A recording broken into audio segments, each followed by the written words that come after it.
Hello friends, आपका स्वागत है हमारे इस यूट्यूब चैनल में जिसका नाम है सॉल्यूशन। हम यहाँ टीचर से जुड़े हुए सामग्रियों की चर्चा करते हैं। तो आइए आज देखते हैं लर्निंग प्लान जो पर्यावरण विषय पर आधारित है और क्लास 4 के लिए है और विषय वस्तु है त्योहार और भोजन।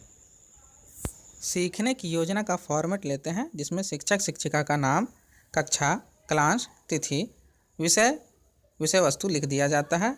जैसे कि यहाँ हम जानते हैं कि कक्षा 4 के लिए विषय पर्यावरण एवं हम और विषय वस्तु है त्योहार और भोजन। इसके बाद विषय वस्तु से पूर्व समीक्षा लिखी जाती है, जैसे नए विषय वस्तु की चर्चा करनी है या फिर पिछले ही क्लास को आगे बढ़ाना है।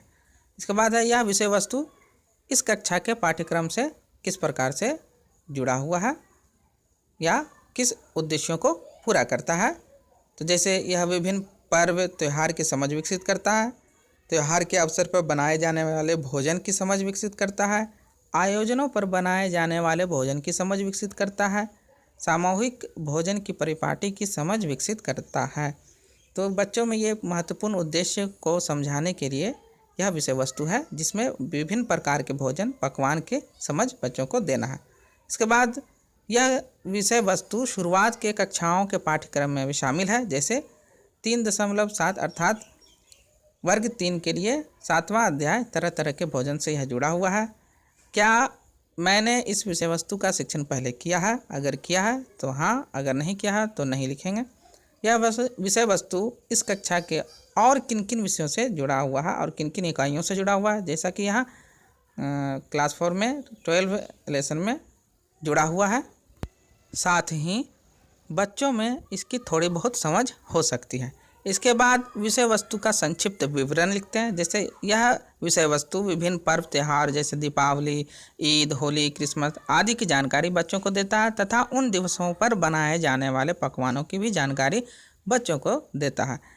सीखने सिखाने की विधियों में हम व्याख्यान विधि, समूह कार्य विधि और व्यक्तिगत कार्य विधि को चुन सकते हैं, जिनसे हम बच्चों को इस विषय वस्तु का ज्ञान देंगे, इस विषय वस्तु पर बच्चों के ज्ञान का विकास करेंगे। तो आइए देखते हैं कि इन विधियों को क्यों लिया गया। तो जैसा हम जानते हैं कि व्याख्यान विधि एक अच्छी विधि होती है जो बच्चों को प्रभावी ढंग से किसी भी विषय वस्तु को व्याख्या करके कहानी की तरह बता करके उनके विषय वस्तु का ज्ञान बढ़ाया जा सकता है। समूह कार्य विधि में समूह द्वारा बच्चों से क्रियाकलाप कराए जाते हैं, एक साथ मिलकर काम करने की अवधारणा इसमें बढ़ती है और साथ ही एक दूसरे से जानकारी भी बढ़ती है। व्यक्तिगत कार्य विधि में व्यक्तिगत विकास होता है, इसीलिए इन विधियों को चुना गया। आइए देखते हैं हम अपनी योजना किस प्रकार बनाते हैं कि हम कक्षा में जाएंगे तो किस प्रकार से इसका व्याख्या करेंगे। योजना के अंतर्गत हम पहले व्याख्यान विधि को लेंगे। इस विधि में बच्चों को पाठ्यपुस्तक के मूल उद्देश्यों से परिचित कराते हुए विभिन्न त्योहारों और उनमें बनाए जाने वाले पकवानों की जानकारी देंगे। साथ ही सारणी की मदद से त्योहार और भोजन की जानकारी भी बच्चों को देते हैं। समूह कार्य विधि में विभिन्न प्रकार के समूह बनाए जाते हैं। यहाँ फिलहाल 2 समूह बनाए गए हैं। पहला समूह को त्योहार और पकवान की सूची बनाने के लिए कहते हैं और दूसरे समूह को शादी और उस पर बनाए जाने वाले पकवानों की सूची बनाने के लिए कार्य दिया गया है। इसके बाद हम व्यक्तिगत कार्य में हम बच्चों से क्या करा सकते हैं कि बच्चों को अभ्यास पुस्तिका में जो प्रश्न है उनको हल कराएंगे और कुछ प्रश्न मौखिक रूप से भी पूछा जा सकता है। आइए अब मूल्यांकन करते हैं। बच्चों में मूल्यांकन और शिक्षण कार्य का भी मूल्यांकन अति आवश्यक है, जिससे बच्चों में प्राप्त ज्ञानों का हम मूल्यांकन कर पाते हैं और अपने शिक्षा देने के स्तर में सुधार लाते हैं। तो क्या विद्यार्थियों ने उन उद्देश्यों को समझा जिसके लिए यह विषय वस्तु थी, इसका मूल्यांकन किया गया है या नहीं? तो हाँ, विद्यार्थी इस विषय वस्तु के उद्देश्यों को समझने की ओर अग्रसर हैं। इसका मूल्यांकन किया गया, अधिकतर बच्चे इसके उद्देश्यों को समझ चुके हैं। इसके बाद है कि क्या इस विषय वस्तु का फिर से कक्षा में चर्चा करने की आवश्यकता है? तो नहीं, इसकी कोई चर्चा करने की आवश्यकता नहीं है। विद्यार्थियों द्वारा पूछे गए महत्वपूर्ण प्रश्नों को यहाँ पर लिखा जाता है।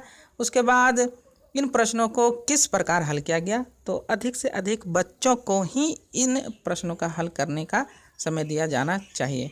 इसके बाद हम सीखने सिखाने की विधि में कौन कौन से संसाधनों का प्रयोग किया गया, जैसे chalk, duster, blackboard, chart paper और विभिन्न प्रकार के सारणियों का उपयोग इसमें किया जा सकता है। इसके बाद सीखने सिखाने की योजना में कोई बदलाव करना चाहते हैं तो यहाँ पर हाँ लिखना है उस बदलाव को, और नहीं तो इसमें कोई बदलाव नहीं चाहते हैं तो नहीं लिखें।